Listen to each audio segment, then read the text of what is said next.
poder obtener una determinada cantidad de trabajo útil. Bueno, así como aparece la energía química, la energía magnética, la energía eléctrica, para que pueda existir, necesariamente tiene que existir una diferencia de potencial para que comience a circular una determinada intensidad de corriente. Si no existe esa diferencia de potencial, evidentemente no se pone en manifiesto ese trabajo eléctrico. Entonces, todas las energías tienen la capacidad de realizar trabajo útil. Ahora, ¿qué es lo que pasa dentro de la termodinámica? Que la exergía la estudiamos fundamentalmente dentro de la termodinámica. Y dentro de la termodinámica no son todas las energías que nos interesan. Entonces, no nos interesa la energía eléctrica, la energía magnética, la energía nuclear, la energía química sí, porque la hemos estado viendo, es decir, la energía que puede ser liberada o absorbida a través de las reacciones químicas. Entonces los sistemas químicos también tienen exergía. Pero ahora, dentro de la termodinámica, nos vamos a circunscribir a dos formas de energía para poder simplificar un poco el concepto de exergía. Y además, no solamente para simplificarlo, porque uno puede hacer muchas simplificaciones, pero si con esas simplificaciones que se realizan uno se aleja mucho de la realidad, uno está planteando un modelo que no tiene nada que ver con la realidad, por lo tanto no sirve para nada. Entonces, planteamos dentro de la exergía, dentro del estudio de exergía, determinadas energías que nos interesan mayoritariamente.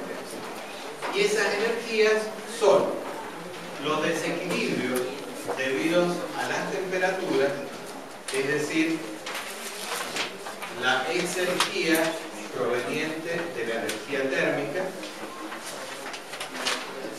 y hay mundos permanentes que no sé si se obedecen a la discusión de qué es mejor, si la energía térmica o la energía nuclear. Si fuera así, sería bueno que lo plantearan, así lo discutimos entre todos, lo entendemos entre todos. Ahora, si están hablando de otra cosa, les pido que no sigan hablando o que se vayan. Total, estamos en teoría, no tomamos asistencia. Bueno, entonces tenemos desequilibrios debido a temperaturas, o sea, estamos analizando exergía. ¿Pero qué exergía? La exergía puede ser, como les dije, magnética, eléctrica, nuclear, química. Y entonces, si hablamos exclusivamente de desequilibrios de temperatura, estamos hablando de desequilibrios térmicos, o sea, exergía debida a la energía térmica, o exergía debida a desequilibrios en la presión. Entonces hablamos de exergía relacionada con la energía mecánica. Después también analizamos el caso de la energía cinética y la energía potencial, que no tienen mayor inconveniente porque la expresión de la exergía es exactamente igual al de la energía. Es decir, la exergía debido a energía potencial, ¿qué necesita un sistema para tener exergía potencial? Exergía potencial. Que tenga una determinada altura, que ese sistema esté a una determinada altura respecto a la altura de referencia. Entonces fíjense que si yo hablo de la energía potencial y estoy hablando de la exergía, ¿con respecto a qué lo voy a comparar? ¿A la altura de quién? Porque si yo hablo de la exergía potencial acá en Mendoza, ¿con respecto a quién voy a decir que tiene una potencialidad de realizar trabajo? Con respecto al medio inmediato, es decir, serán los 700 metros sobre el nivel del mar que tenemos. Ese será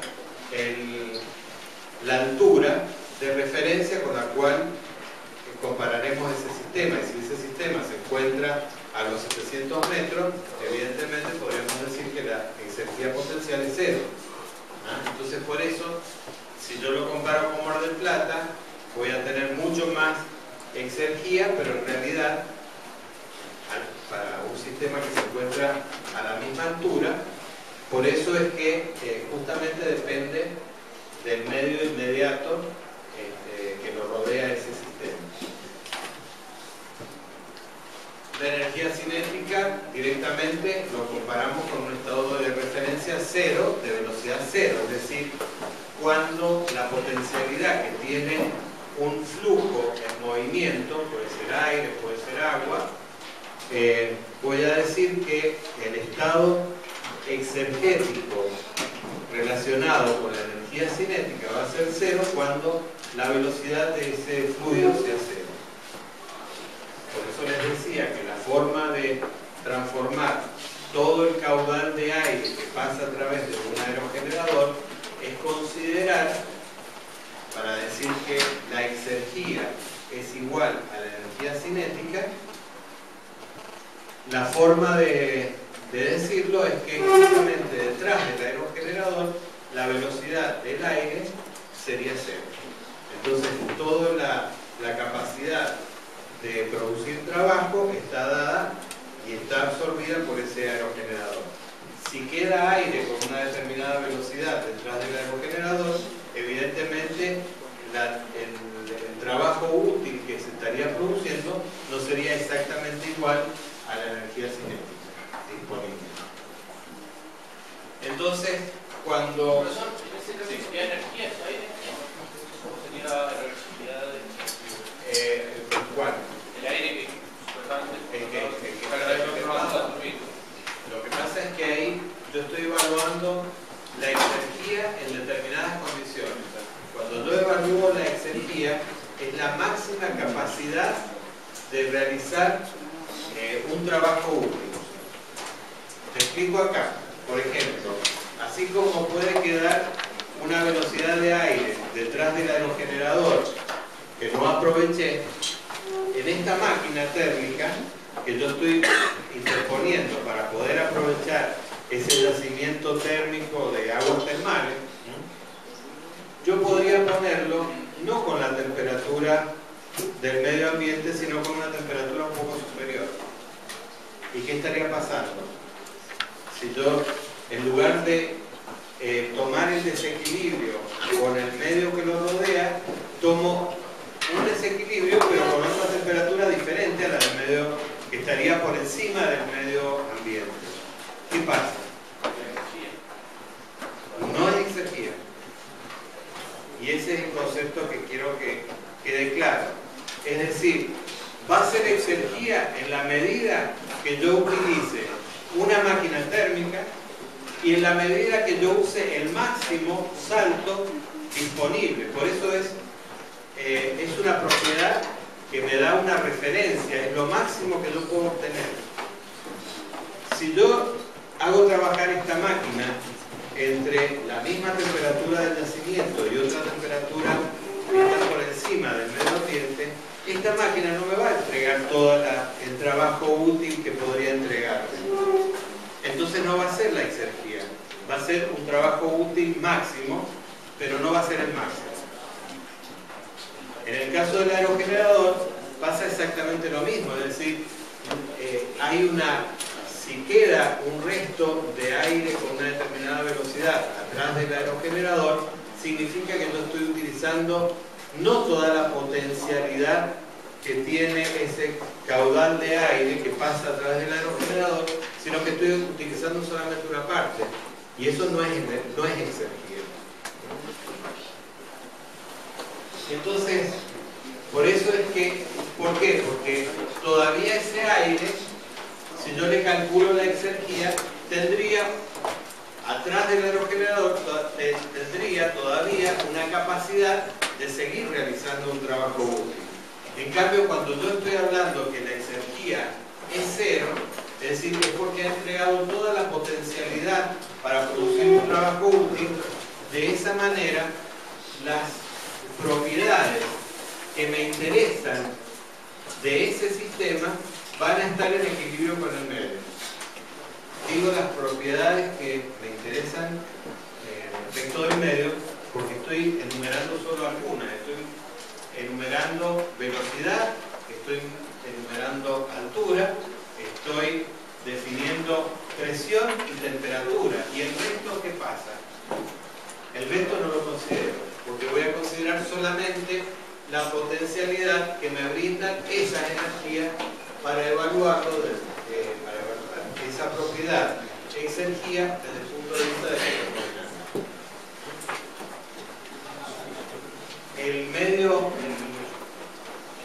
El medio que lo rodea, si se encuentra, digamos, son las condiciones a las cuales puede llegar a evolucionar ese sistema para producir un determinado trabajo.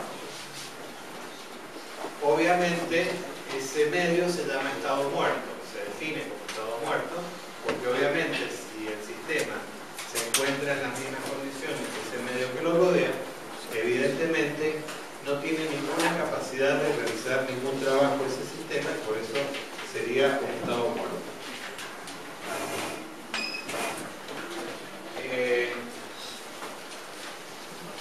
El estado muerto